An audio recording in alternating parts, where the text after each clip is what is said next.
गाँव से लेकर के चले डॉक्टर कमल किशोर प्रजापति सर। जय भीम, जय संविधान, जय भारत। और आज की जिनकी जन्म जयंती है, रहबरे आजम सर छोटू राम जी को नमन करता हूँ।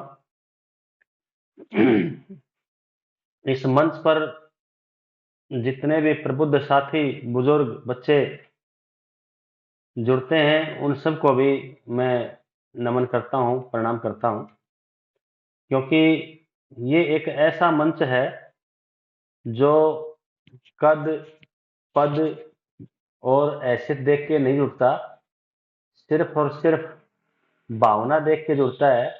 जो इस देश के कमेरे वर्ग, इस देश के अर्जक समुदाय, इस देश के बहुजन और इस देश का जो वास्तविक कर्मठ एक तबका है, उसके लिए इकट्ठा होता है, उसको याद करने के लिए, उसके बारे में जानने के लिए, उसके महापुरुषों के महिमा मंडन और उनके जीवन चरित्र को आत्मसात करने के लिए आप सभी साथी जुड़ते हैं।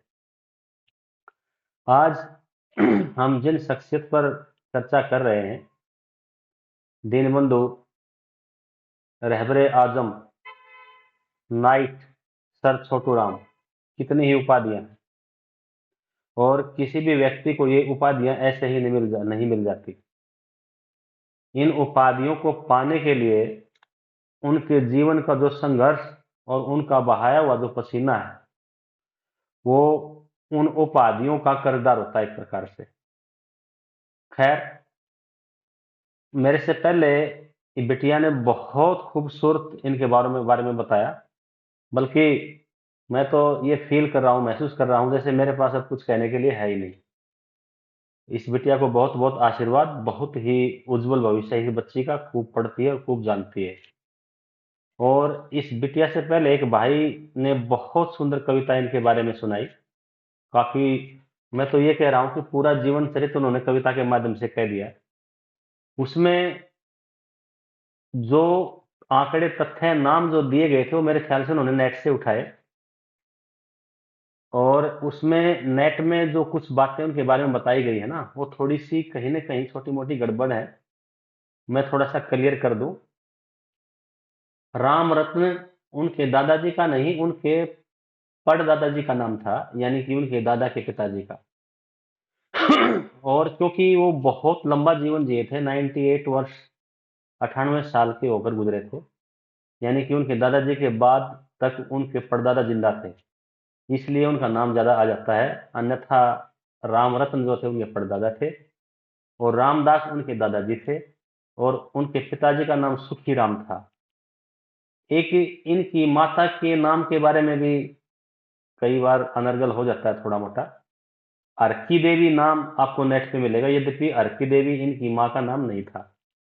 इनकी माँ का नाम सीरिया देवी था, और कुछ लोग उसको सरला देवी भी लिखते हैं, लेकिन सीरिया और सरला दोनों अलग अलग चीज हैं।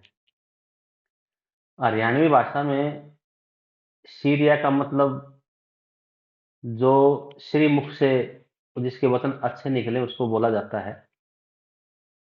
तो आगे बढ़ते हैं। छोटू राम जी का जन्म 1881 में, रोहतक की एक तहसील है इस समय सांपला, सांपला और गढ़ी, यानी कि सांपला जो गांव था पहले, अब तो तहसील बन गई, कस्बा हो गया काफी बड़ा, और बड़ा मतलब यूँ समझिए कि एक लाइमलाइट कस्बा है, बहादुरगढ़ और रोहतक के बीच में पड़ता है।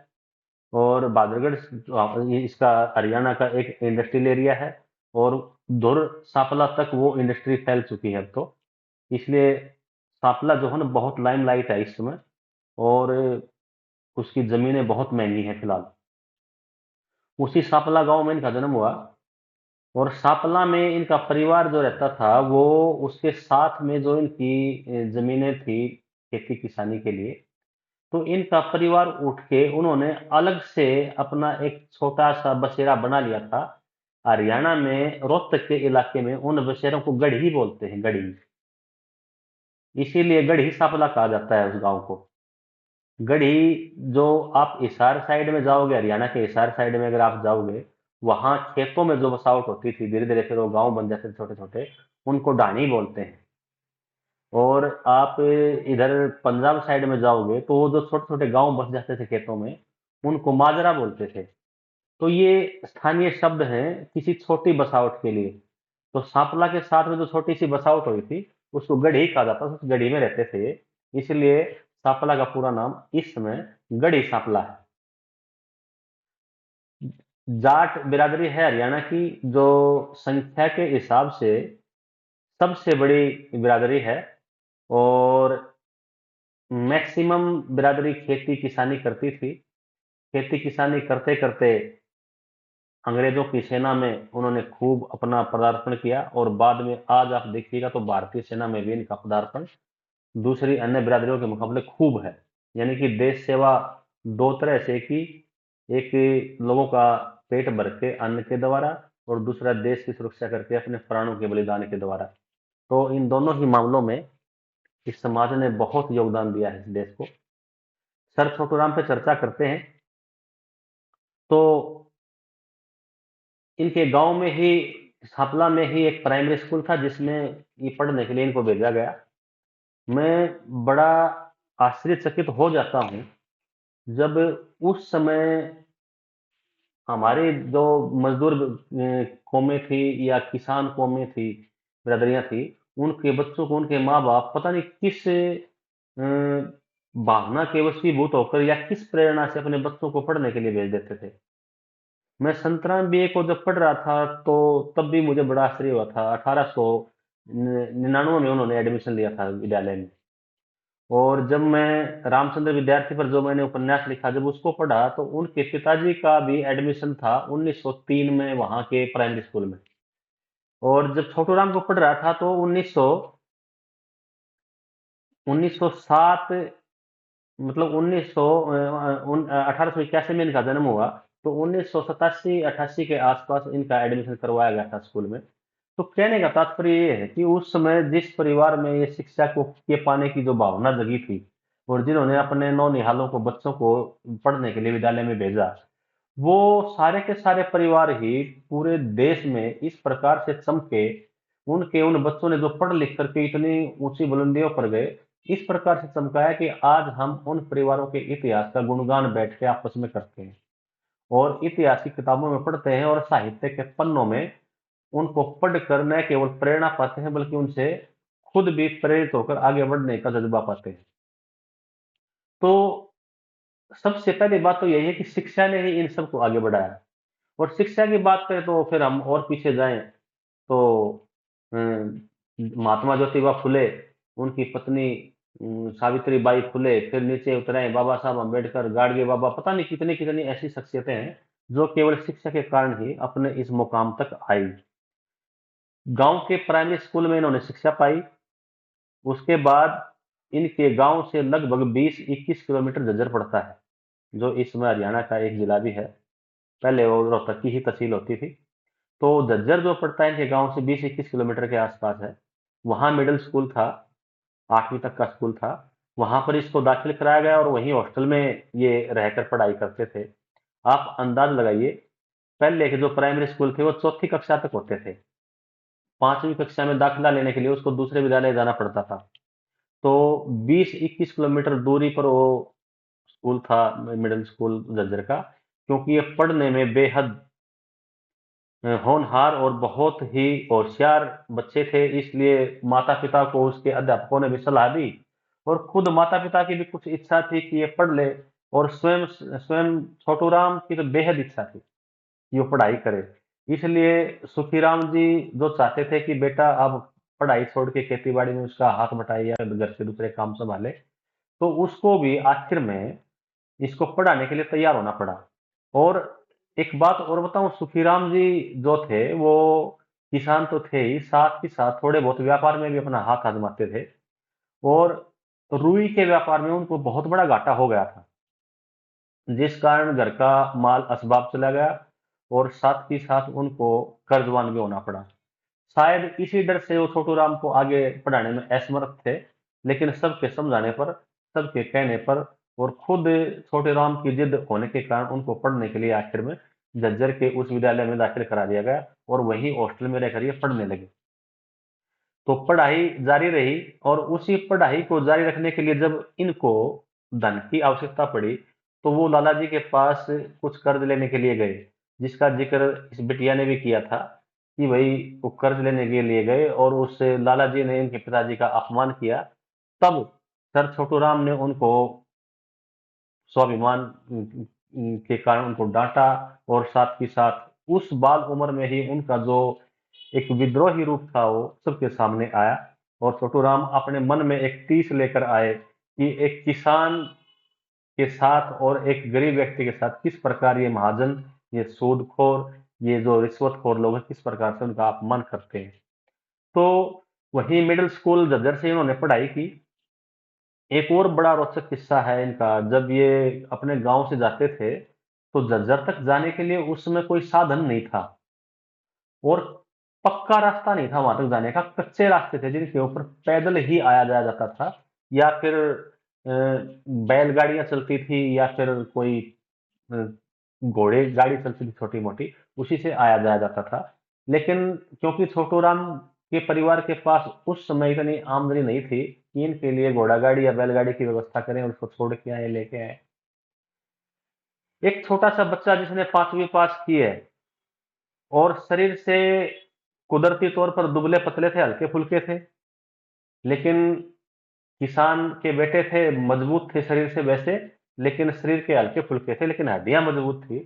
तो उस कारण से उन्होंने अपने सिर पे आटे का जो कनस्तर है वो रखा, एक हाथ में अपनी घी खाते थे, क्योंकि दूध घी का ही खाना उस समय हरियाणा में ज्यादा प्रचलित था, आज भी है अगर कहूँ तो, सच कहूँ तो घी की एक दूसरे हाथ में घी की जो थी वो पोटली पकड़ी, और दूसरे हाथ में उन्होंने अपनी किताबों का बस्ता कंधे पर लटकाया, और उस कनस्तर को, जो 15-20 किलो का कनस्तर था, इनकी खुद की उस समय जो वजन रहा होगा वो 40, 42, 45 किलो का रहा होगा, लेकिन सर के ऊपर उनके 20 किलो का कनस्तर था, हाथ में 5-6 किलो घी था, दूसरे कंधे पर 8-10 किलो किताबों का जो वजन था, उस सब को ये लेकर, यानी कि कहने का मतलब ये है, जितना वजन इनके शरीर में था उतना ही वजन ये अपने शरीर पर लाद कर सांपला से झज्जर 20 किलोमीटर तक आया जाया करते।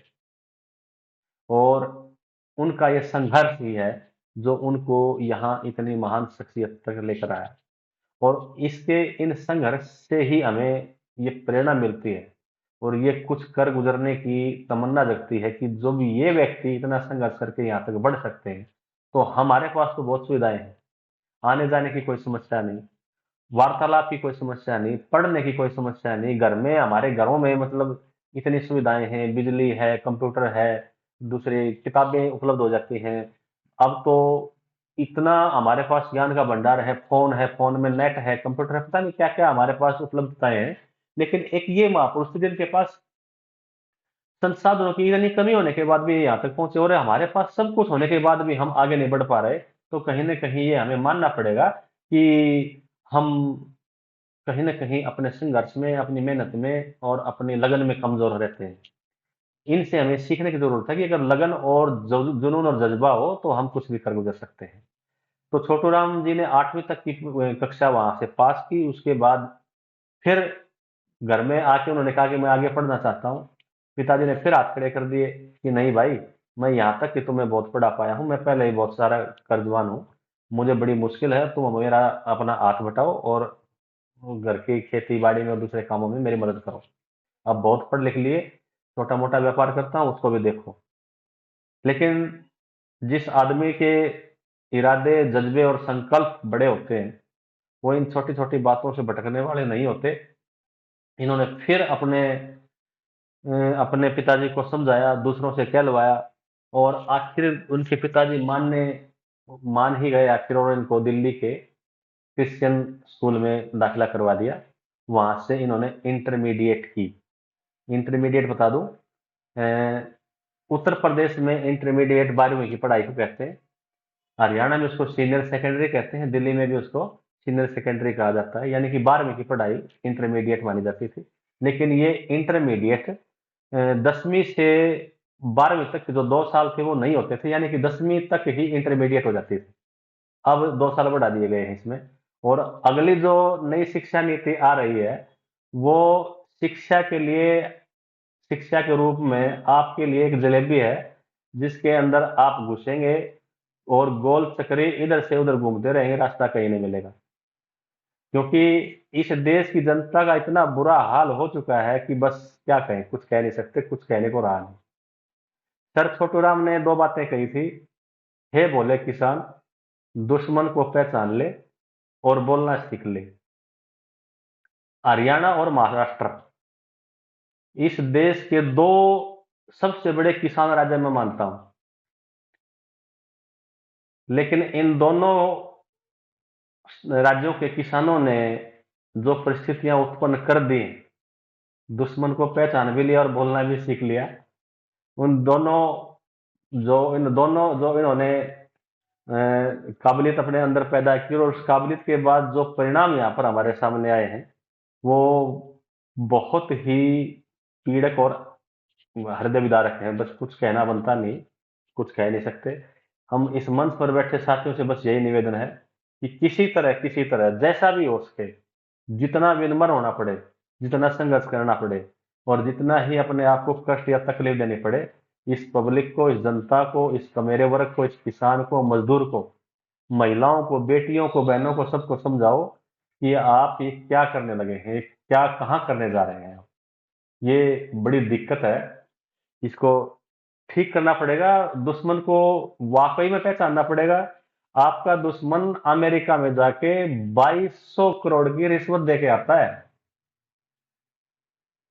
ठेके पाने के लिए, व्यापार में 2200 करोड़ की रिश्वत अमेरिका में देके आता है ठेके पाने के लिए। आप ये अंदाज लगाइए, जो 2200 करोड़ की रिश्वत वहां विदेश में जाकर देके आएगा, तो आपके देश को कितना चूसेगा। रिश्वत कुल आय की कितनी मान लेंगे आप? भाई 1%, 2%। अगर 1%, 2% को 100 से गुणा कर दीजिए, उतना लूटेगा आपको।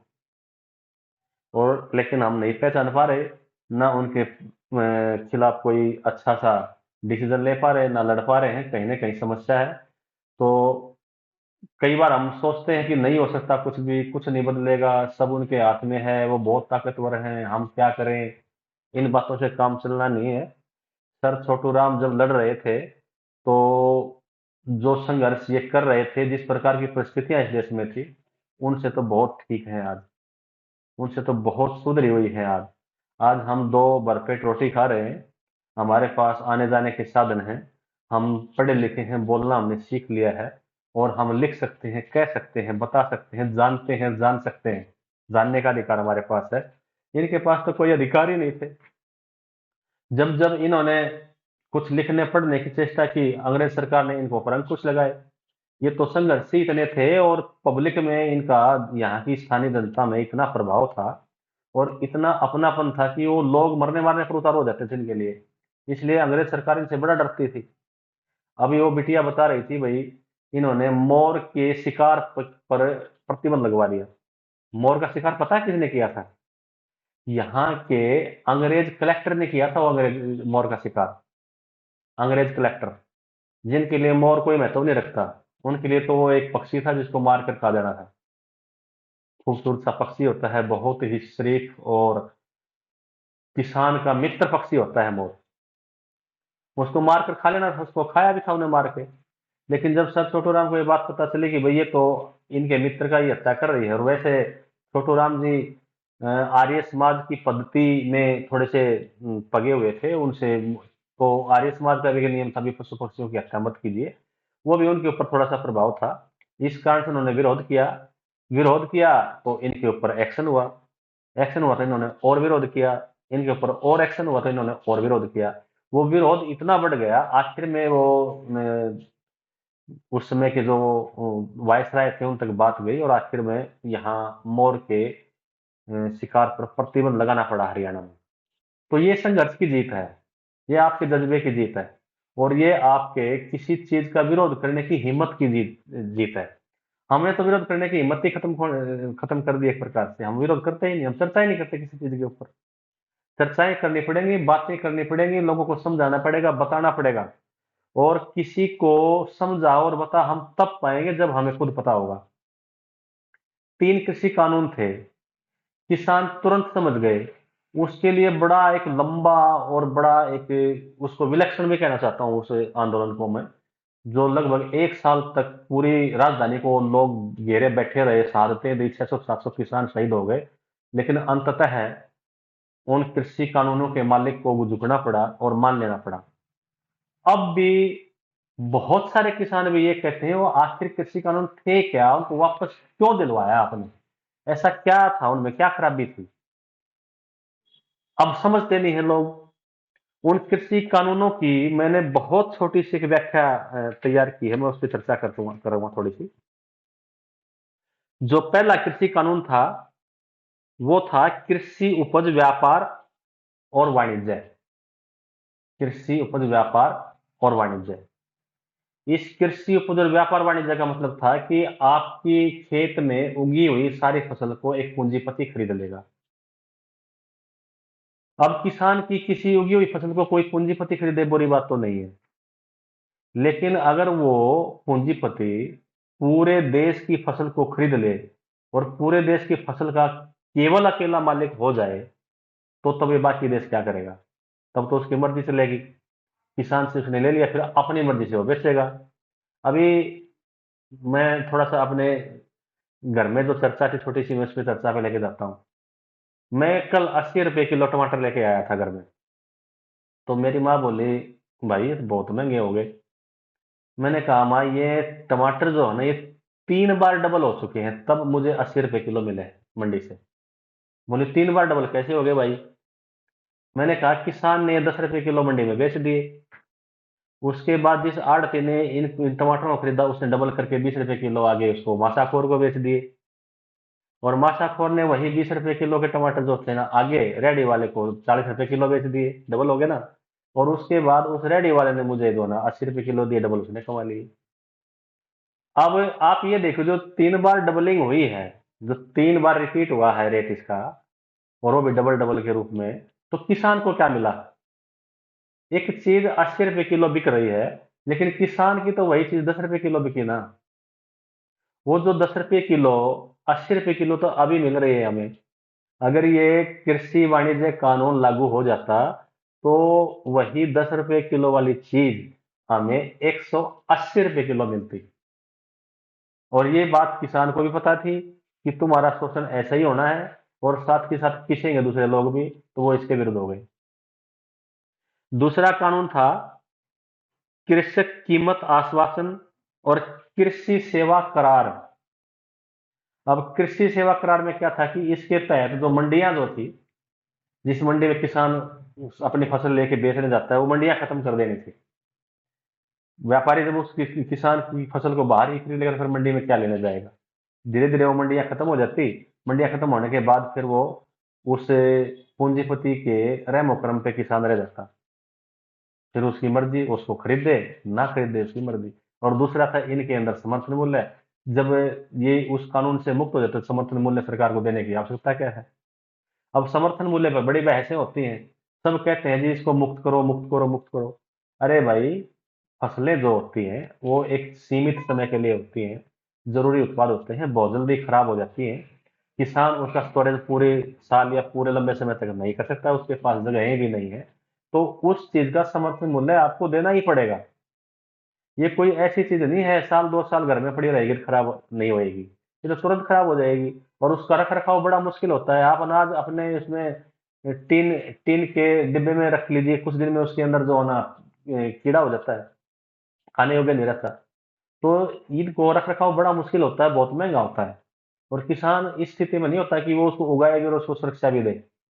तो इसलिए उसको सुरक्षा समर्थन मूल्य की आवश्यकता होती है। सरकार खरीदे, और खरीद के जो है ना डिस्ट्रीब्यूट करे पूरे देश में।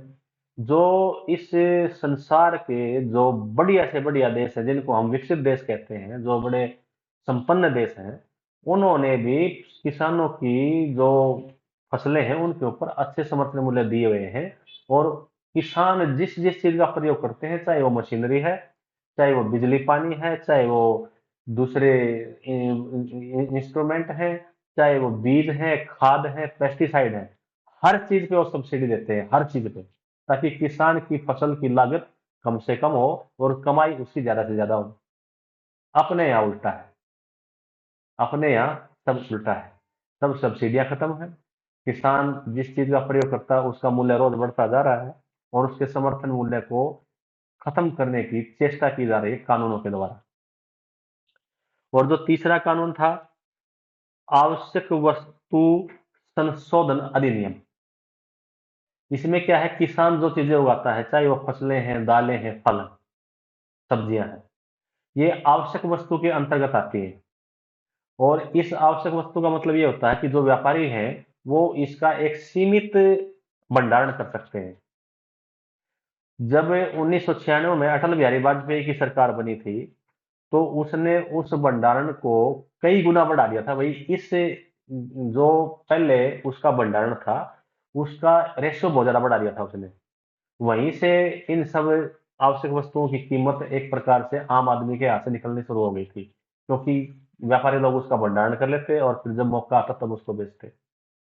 मेरे यहाँ ही जब यहाँ लहसुन हमारे यहाँ बिकने के लिए आमतौर पर राजस्थान से आता है, तो लहसुन जब यहाँ मेरे यहाँ राजस्थान से बिकने आता है, जब वह फसल तैयार हो जाती है, तो उस समय उस लहसुन की कीमत 50 रुपए किलो होती है। मैंने भी 1.5-2 किलो लहसुन खरीदा 50 रुपए के भाव में। और जब वो लहसुन थोड़ा सा कम बच जाता है गाड़ी में, तो शाम को जाते जाते वो 50 का 2 किलो या 50 का 3 किलो भी दे जाते हैं बेचारे वो किसान। और वही लहसुन आज आप लेके जाइए मार्केट में, जाइए तो सही, 400 रुपए किलो है। उस किसान से जो मुझे 50 रुपए किलो बेच रहा है, तो उसने मंडी में क्या भाव बेचा होगा। और उस भाव का मान लो उसने 50 रुपए किलो भी बेचा है मंडी में भी, तो उस भाव को आज ये लोग 400 रुपए किलो में आपको बेच रहे हैं। तो किसान की ऐसी की तैसी करने में सरकार ने कहां कसर छोड़ी है, मुझे बताइए। और किसान, सर छोटू राम जैसे महान व्यक्तियों ने जो उनको दो चीजें बताई कि भाई आप दुश्मन को पहचानो और बोलना सीखो, वो दोनों चीजें वो बोल चुके हैं। उनके पास बुद्धि है, कौशल है, कुशलता है, हिम्मत है, शौर्य है, सब कुछ है। उनके पास आत्मबल भी है और उनके पास जनबल भी है, सब कुछ है, संसाधन भी है। लेकिन उनको देखना पड़ेगा उन्हीं के बीच में से जो लोमड़ उन लोगों ने पाल रखे हैं ना अपने घरों में, पूंजीपतियों ने, उनको पहचानना पड़ेगा। उनकी बेकाई, उनकी जो हुआ हुआ है, उसकी आवाज में अपनी आवाज मिलाना बंद करना पड़ेगा, तब इनकी तरक्की होगी। ये तो देखो, इस देश का जो मजदूर वर्ग है वो तो बेचारा पीड़ित है ही, सालों से है, और पता नहीं कितने समय तक और रहेगा, क्योंकि उसके पास तो रोटी की समस्या सबसे बड़ी है। और जब पेट भरता है तो तब वो उसके चारों तरफ ये जो जंजाल है, धर्म का, जाति का और क्षेत्र का, भाषा का, पता नहीं किस किस तरह के जंजाल हो, उनमें बेचारा फंस जाता है। लेकिन किसान कौम एक ऐसी कौम थी जो अन्न पैदा करती थी, उसका पेट भरा हुआ था। उसके पास फसल बीजने के बाद और फसल काटने के बाद एक समय था सोचने समझने का, विचार करने का। अब इस सरकार ने अब यही किया कि उसको इस प्रकार से उलझाइए कि वो जो सोचने समझने और संघर्ष का जो समय था वो सारा का सारा अपनी रोटी दाल और अपने ही विचारों में खत्म हो। और जब ये मशगूल हुए इस प्रकार से और इन्होंने दुश्मन पहचानना बंद कर दिया और बोलना बंद कर दिया, तो हालात अब ये हैं कि इनके ऊपर वो कुंडली मार के अजगर की तरह बैठ गए, पता नहीं कब तक कितना, कब कितना डसेंगे, कुछ कह नहीं सकते। तो किसानों को भी और इनके साथ मजदूर वर्ग को भी, शोषित वर्ग को भी, विशेषकर जो एससी बीसी और एसटी वर्ग की जो जातियां हैं, किसान जातियां, इन सबको इस सारे जंजाल को समझना पड़ेगा। सर छोटूराम ने इसीलिए संघर्ष किया था, कितने कानून बनवाए इन्होंने। उस समय जो इन्होंने कानून बनवाए थे वो वाकई में एक ऐसा परिवर्तन था उस इलाके में जहां ये मंत्री थे, कि जो पूरे विश्व में उन चीजों की गणना होनी जरूरी थी। सबसे पहला कानून उन्होंने महाजन से छुड़वाया सबको।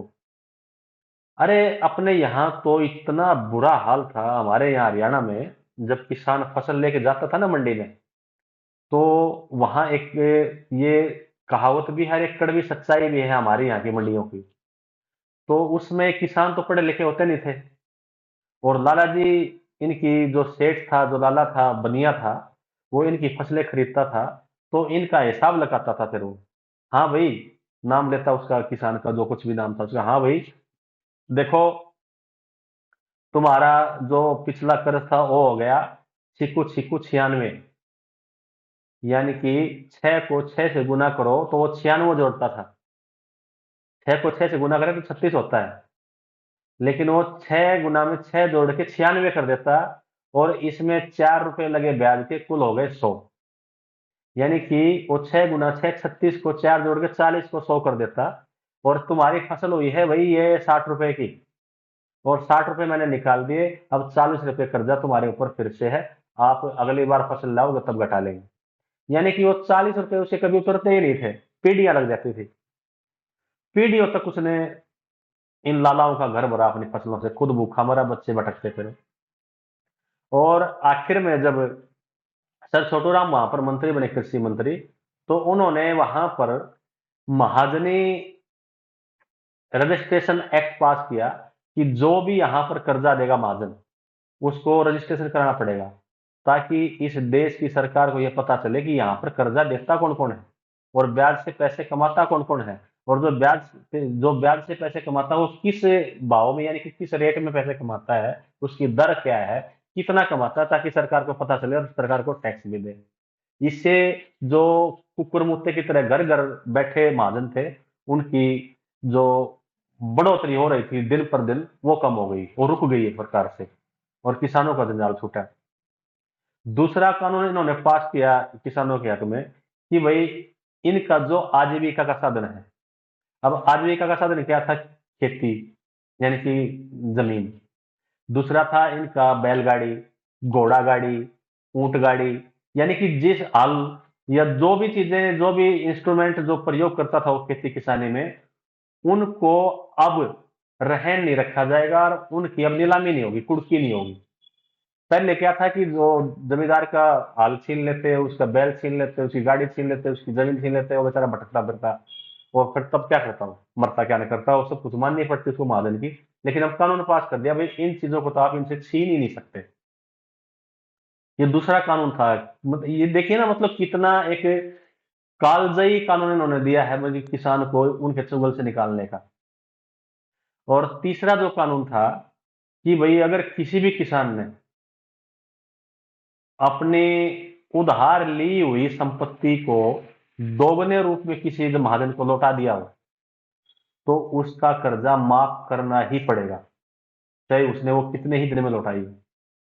और मैं जैसे बता रहा था आपको भाई, उनके 40 रुपए जो कर्ज के होते थे वो कभी मिटते ही नहीं थे किसी भी साल में। अब ये जो दूसरे साल में मिटने शुरू हो गए, यानी कि 40 रुपए लिया और 40 रुपए उसने लौटा दिए, 40 रुपए और लौटा दिए, तो उसका कर्जा माफ, उसको अब महाजन अब अपने चुंगल में रख ही नहीं सकता। तो ये कितना बड़ा, मतलब एक प्रकार से इन्होंने बंधन काटा था किसानों का। और किसान सर छोटू राम को जानते नहीं। मैंने तो सर छोटू राम पे भी एक लेख लिखा था सर, जिसका नाम था किसानों के बस एक ही राम, रहबरे आजम सर छोटू राम। उसमें मैंने वो सारी बातें बताई थी कि ये कौन है, कहाँ पैदा हुए, और क्या इन्होंने किया, और क्या इनके कानून थे, और किस प्रकार से चाहे किसान हो, चाहे मजदूर हो, चाहे गरीब हो, जो भी हो, सबके काम आए। सिर्फ और सिर्फ स्थिति ये रही, हरियाणा में जाट जाति का बाहुल्य है। सर छोटूराम जैसे महान शख्सियतों के कारण वो थोड़े से संपन्न हुए, और संपन्न होने के बाद उनकी राजनीतिक परिस्थितियां बदली। आप यूं लगाइए, सन 1 नवंबर 1966 को हरियाणा बना था, और 1 नवंबर 1966 में हरियाणा बनने के बाद, यानी कि इस बीजेपी के आने से पहले, बीजेपी आई थी 2010 में, उससे पहले तक यहाँ पर जो सीएम रहे हैं, मैक्सिमम मैक्सिमम, यानी कि 90% टाइम तक जाट कम्युनिटी के ही व्यक्ति रहे। और उन्होंने हरियाणा में खूब कृषि से संबंधित दूसरे कानून खूब ठीक बनवाए, लोगों के सुख दुख की चर्चाएं की। लेकिन इससे क्या हुआ कि जिस बिरादरी का कोई सीएम, जाति का सीएम होता है, तो बाकी जो उसकी स्वयं की जो बिरादरी होती है वो स्वयं स्वयं ही तरक्की करने लगती है कुछ तो, और कुछ उसका सहयोग सीएम की जो कार्यकारिणी है उससे मिल जाता है, तो काफी तरक्की कर जाती है। तो हरियाणा की जो जाट कम्युनिटी है वो बहुत तरक्की की उसने, मतलब अपने इस समय में। और उसकी तरक्की ने, मुझे ऐसा लगता है, देखो मैं फील करता हूँ इस चीज को, जैसे उसकी आंखों पर कुछ इस प्रकार का पर्दा उसने फेरा कि जो उसका जो संगी जातियां थी, जो उसके साथ काम करती थी, कुम्हार था, लोहार था, बढ़ई था, भाई दर्जी था, जो दूसरी बिरादरियां थी, या जो शेड्यूल कास्ट से जो हमारी बिरादरियां थी, चमार था, दानुक था, वाल्मीकि था, जो उनके खेतों में रखवाली करते थे, उनके पशुओं को इधर उधर ले जाते थे, उनके लिए दूसरी चीजें बनाते थे, उनसे इनकी दूरियां बनी। और उस दूरी का भावनात्मक फायदा उठाया इस समय की सत्ता ने। ये सत्ता इतनी खतरनाक है, वो आपकी भावनाओं को इस कदर पढ़ती है कि जहां उसका इस्तेमाल करना होता है वह कर लेती है। तो आपको तो बहुत ही समझदार और बहुत ही मतलब चिंतक होना पड़ेगा कि किसी प्रकार के ऐसे झंझट में न पड़े। हरियाणा की जो जाट कम्युनिटी है, उसका हरियाणा को यहाँ तक पहुंचाने में विशेष योगदान है। चाहे वो कृषि के क्षेत्र में है, चाहे वो सेना के क्षेत्र में है, चाहे वो दूसरा अन्य किसी निर्माण के क्षेत्र में है, चाहे वो भाईचारे के क्षेत्र में, हर क्षेत्र में है। लेकिन जब जब उन्होंने अपने भाईचारे से अपने आप को दूर रखने की चेष्टा की, तब तब हार हुई है। उस भाईचारे की भी हुई है और इनकी खुद की भी हुई है। इन सबको एक मिलकर लड़ना ही पड़ेगा इस सत्ता से। नहीं तो भाई फिर वही समय आएगा जो आज से 100 साल पहले था। आप भी वैसे ही और हम भी वैसे ही, पीटने वाला भी वही है और पीटने वाले भी हम ही हैं, पीटते रहो। कुछ नहीं फर्क पड़ता इस चीज से। बहुत लंबा चलेगा ये। 5,000 साल की गुलामी कोई छोटी नहीं होती। हम उस गुलामी की बेड़ियां जो हमारे संविधान निर्माताओं ने हमसे दूर करने की कोशिश की थी, उन्होंने हम आपस की लड़ाई में फिर से अपने पैरों में डालने की चेष्टा कर रहे हैं।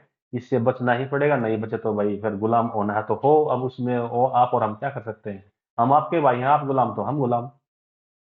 तो साथियों, सर छोटू राम जी के बारे में जितनी बातें की जाए उतनी कम है। इतने काम हैं और इतनी इनकी यहाँ पूरे इस हरियाणा के जो आज़ादी का इतिहास है उसमें इतनी इनकी कारनामे हैं, जिनकी गणनाएं की जाए तो पूरी एक पुस्तक बनेगी। एक बड़ा कारनामा मैं आपका इनको और बताता हूँ। यहाँ लाहौर से लाहौर में इनका कार्यालय था, छोटूराम जी का। रोहतक में और लाहौर में दो जगह ये राजनीति करते थे, क्योंकि उस समय जो मुख्य केंद्र था राजनीति का, उत्तर भारत की जो पंजाब की राजनीति थी, वो लाहौर था उसका केंद्र। और रोहतक ये मूल रूप से थे ही। तो उसमें लाहौर में इनका कार्यालय था और वहां पर मोहम्मद अली जिन्ना आए थे। मोहम्मद अली जिन्ना ने मुस्लिम लीग उस समय बना ली थी। वो इस देश के सभी मुसलमानों का अपने आप को एक रहनुमा समझते थे और सभी मुसलमानों को अपने नीचे मानते थे। और वो जैसा सोचते थे कि इस देश के मुसलमान जैसा मैं कहूँ वैसा ही करें।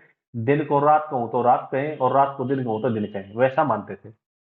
लेकिन क्योंकि सर छोटू राम भी यूनियनिस्ट पार्टी के मुख्य लीडर थे, इसमें सर अयात खां और सिकंदर अयात खां ये दो बड़े लीडर थे और ये तीसरे लीडर ये सर छोटू राम जी थे। इन्होंने मिलकर यहाँ की किसान कौमों, मजदूरों और मुस्लिमों से, माइनॉरिटी से मिलकर ये पार्टी बनाई थी और ये पार्टी यहाँ पर राज कर रही थी। और मोहम्मद अली जिन्ना आए तो ये सोच के थे भाई यहाँ पर मुस्लिम बहुल इलाका है और सारे मुस्लिम तुम्हारे साथ हो जाएंगे और तुम उत्तर भारत को भी अपने कब्जे में कर लेना। लेकिन जब वो यहाँ आए तो सर छोटू राम का अपनी जनता पर इतना प्रभाव था, सब तरह के तबके पर, चाहे वो मुस्लिम हो, चाहे वो किसान हो, चाहे वो मजदूर हो, जो भी हो, उन सब पर इतना प्रभाव था। और ये बड़ा आश्चर्यजनक विषय है कि मोहम्मद अली जिन्ना को बिल्कुल चुपचाप बिना बोले वहां से चला जाना पड़ा। एक भी मुसलमान ने उनके समर्थन में कोई वहां पर कोई वक्तव्य नहीं दिया, कोई बात नहीं कही और उसका साथ नहीं दिया। ये कितनी बड़ी बात है, ये सोचिए आप। मैं तो ये मानता हूं 1945 में इनका देहांत हो गया। अगर सर छोटूराम 1947 तक, 15 अगस्त 1947 तक अगर जिंदा होते तो मुझे नहीं लगता पाकिस्तान बनता। पता नहीं, ये मेरी एक खुशफहमी भी हो सकती है, लेकिन जिस तरह से मोहम्मद अली जिन्ना को उन्होंने यहाँ से दौड़ाया, उस हिसाब से मैं ये कह सकता हूँ कि सर छोटूराम अगर जिंदा होते तो परिणाम जरूर कुछ ना कुछ अलग होते। और इस देश का बंटवारा नहीं होता, देश का बंटवारा नहीं होता तो ये अखंड भारत होता, जैसा कभी सम्राट अशोक और चंद्रगुप्त मौर्य के समय में था। बड़ा देश होता, सब मिलजुल के रहते। अगर परिवार में तो क्या सगे भाइयों के झगड़े नहीं होते, तो वो हिंदू मुस्लिम के हो जाए तो कौन सी बड़ी बात है। इनका निवारण किया जाना चाहिए, आपस में बैठ के चर्चाएं की जानी चाहिए। लेकिन पशुओं की तरह खदेड़ दिया जाना, इधर से उधर, उधर से इधर, ये कोई एक मानवता नहीं है, मनुष्यता नहीं है। तो सर छोटूराम जी का ये बहुत बड़ा कारनामा था जो इन्होंने करके दिखाया। और यहाँ के किसान मजदूर को एक किया, जोड़ा, और उनको उस समय की जो प्रचलित राजनीति थी उसके साथ जोड़ा, प्रशासन में जोड़ा। 1920 का जो आंदोलन था, असहयोग आंदोलन, उससे इनका दूर होने का कारण यही था। उस समय महात्मा गांधी आह्वान कर रहे थे कि सब सरकारी नौकरियां छोड़ो, लेकिन सर छोटूराम ये आह्वान कर रहे थे कि सरकारी नौकरियां पकड़ो। अगर सरकारी नौकरियों में नहीं गए, शासन प्रशासन में नहीं घुसे, तो सरकार में आपका हाथ ही नहीं रहेगा, और आपका हाथ नहीं रहेगा तो आपको कोई पूछेगा नहीं। अब दो महान शख्सियतें हैं। सर छोटूराम ने कभी भी महात्मा गांधी का अपमान नहीं किया, उनकी बुराई नहीं की, उनका अच्छा ही अच्छा बताया। लेकिन दो महान शख्सियतों का मतभेद आपके सामने प्रस्तुत है। गांधी जी कहते हैं कि नौकरियां छोड़ो, और सर छोटूराम कहते हैं कि नौकरियां पकड़ो। वही वही बात वो साइमन कमीशन के समय थी। इस साइमन कमीशन का सब नेता, बड़े बड़े नेता, विरोध कर रहे थे।